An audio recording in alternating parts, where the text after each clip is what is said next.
Most people are failing in silence, but not because they aren't working hard enough. They are failing because they keep talking about everything they are building, showing everyone where they are going, and inviting the wrong people into the wrong seasons of their life. And today, that stops. What I am about to share with you are not motivational theories or feel-good principles. These are laws tested, proven, and practiced by every person who has ever built something that truly lasted.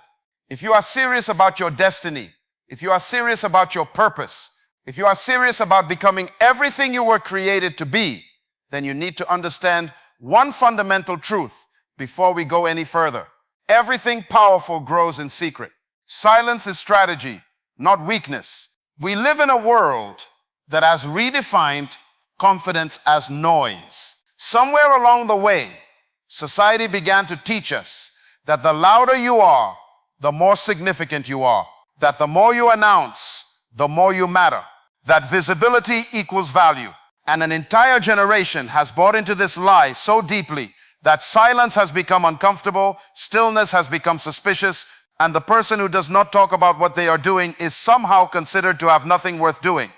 But I want to challenge that narrative today with everything in me, because the most powerful forces in the universe operate in silence.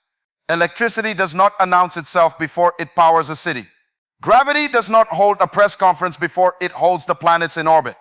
The roots of the tallest tree on earth make no sound as they go deeper and wider beneath the soil.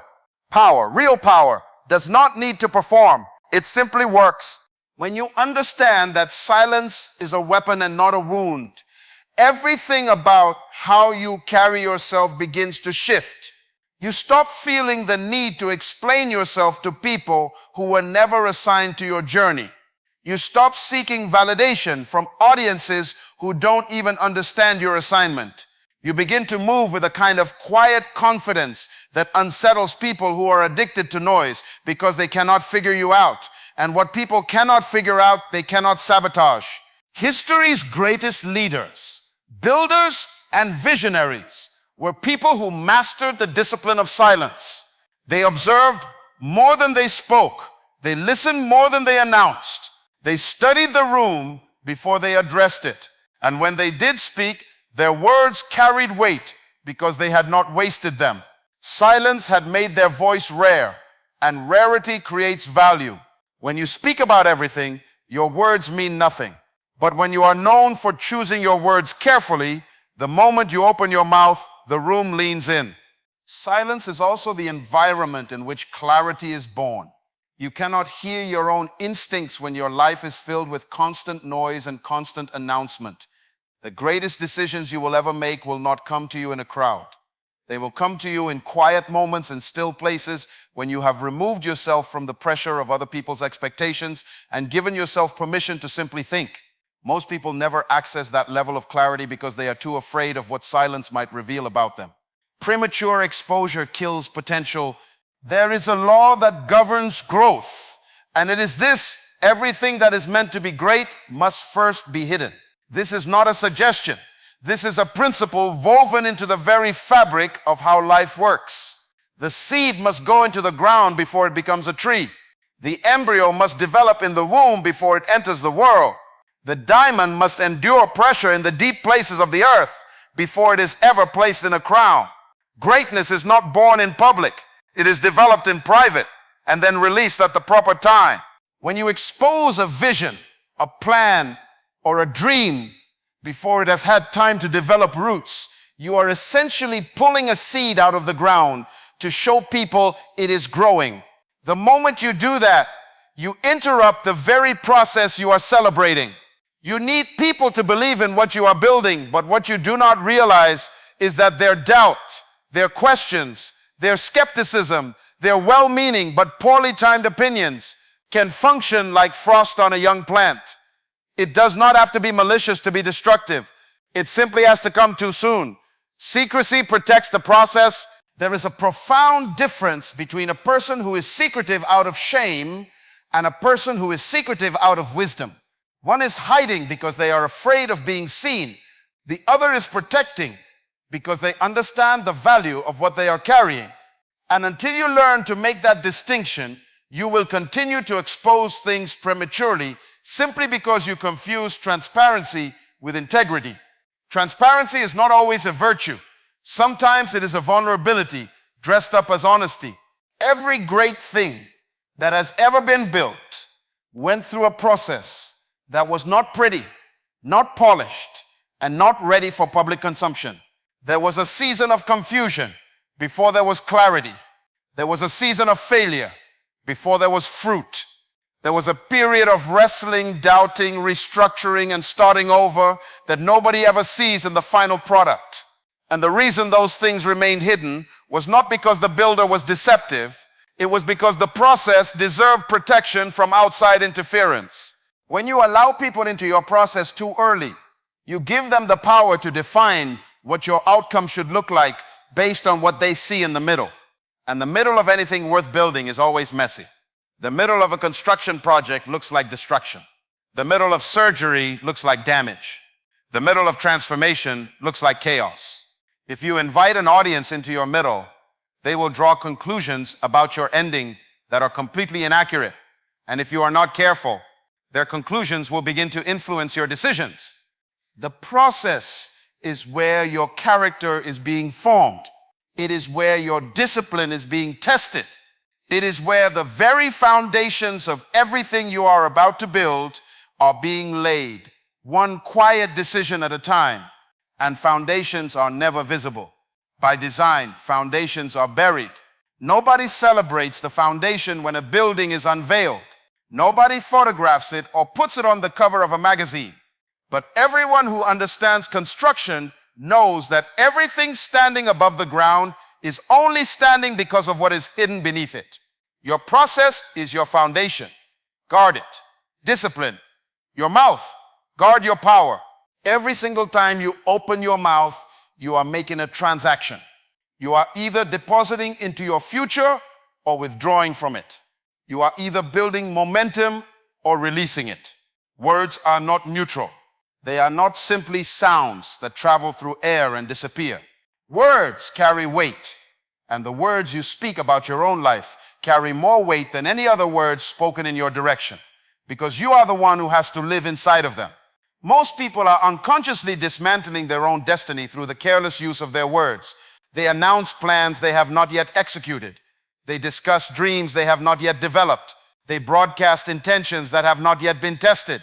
And in doing so, they create a social contract with their audience that robs them of the freedom to pivot, to grow, to change direction, and to become something different from what they prematurely declared. There is also a psychological phenomenon that researchers have studied for years, which reveals that when you tell people about a goal, your brain begins to simulate the feeling of having already achieved it. The social recognition you receive from announcing the goal partially satisfies the same need that achieving the goal would have satisfied. And as a result, your drive to actually do the work quietly diminishes. Your mouth gave you the feeling of the win before your hands ever did the work. You celebrated a harvest you had not yet planted. Disciplining your mouth is therefore not just about protecting information from the wrong people. It is about protecting your own motivation from your own need for approval. It is about being honest enough with yourself to admit that you have been speaking things into existence socially that you have not yet been willing to build privately. The person who talks the most about what they are going to do is almost never the person who does it. And the person who does it almost never felt the need to announce it in advance. Private development produces public impact. There is something that happens in a person when they commit to growing where nobody is watching. Something shifts on the inside that cannot be manufactured on a stage, cannot be produced by applause, and cannot be downloaded from any external source. It is a kind of depth that only comes from sustained, private, disciplined development. And it is this depth that separates the people who make a momentary impression from the people who make a lasting impact. We live in a culture that is obsessed with the public moment. The highlight, the launch, the reveal, the viral clip. And because we see so much of the public moment, we have begun to believe that the public moment is where the real work happens. But that is one of the greatest illusions of our generation. The public moment is simply the moment when private development becomes visible. It is the harvest of seeds that were planted long before anyone was paying attention. What you see on the stage is the result of what happened in the room when nobody was watching. Every person who has ever stood before thousands and moved them, every person who has ever built something that outlasted their own lifetime, every person who has ever solved a problem that changed the direction of an industry, they all had one thing in common. They paid a price in private that most people were not willing to pay. They studied when they could have been socializing. They practiced when they could have been performing. They developed when they could have been debuting. And the world eventually felt the weight of all that hidden investment. Private development also produces a kind of confidence that public performance never can. When you know what you have built in secret, when you know the hours you have invested, the failures you have navigated, the knowledge you have accumulated in rooms where nobody was giving you credit for it, you carry yourself differently. You are not desperate for validation because you have already validated yourself through the work. You are not shaken by criticism because you know what the critics have never seen. There is a settled, unshakable quality about a person who has done the hidden work, and people feel it even when they cannot explain it. Not everything sacred is meant to be seen. We have confused documentation with experience. We have been conditioned to believe that if something was not captured, shared, or witnessed by an audience, it carries less meaning than something that was. And in chasing that validation, we have slowly dismantled the most sacred spaces of our lives and laid them out for public consumption, not realizing that the very act of exposure was diminishing the very thing we were trying to celebrate. There are experiences in your life that are meant to be felt deeply, not photographed quickly. There are relationships in your life that are meant to be cultivated privately, not performed publicly. There are conversations, breakthroughs, moments of healing, and encounters with your own purpose that belong only to you. And when you take those things and immediately translate them into content, into stories for public approval, into posts designed to generate response, you rob yourself of the full weight of what you were given. You traded depth for reach. You exchanged transformation for transaction. Sacred things have always been protected by hiddenness. Throughout all of human history, across every culture, every tradition, every system of belief, the things considered most holy were the things most carefully guarded from casual exposure. There were inner courts that only certain people could enter. There were mysteries that only the devoted could access.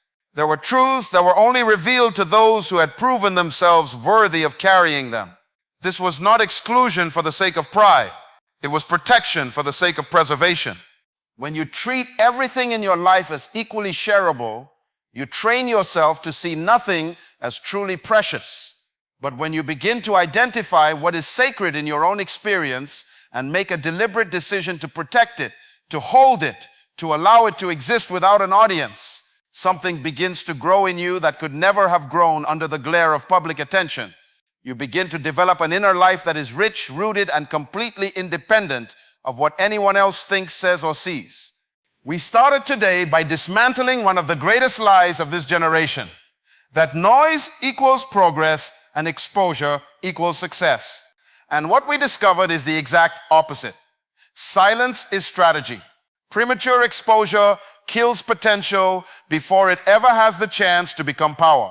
The process you are currently in deserves to be protected, not performed. Your mouth is either building your future or betraying it, and every careless word is a withdrawal from a destiny account you cannot afford to overdraft. Everything you are becoming is being formed in the private moments, in the hidden places, in the seasons where nobody is watching and nobody is clapping, and those moments matter more than any public stage ever will. And finally, not everything that is sacred is meant to be seen. Some things in your life are not content.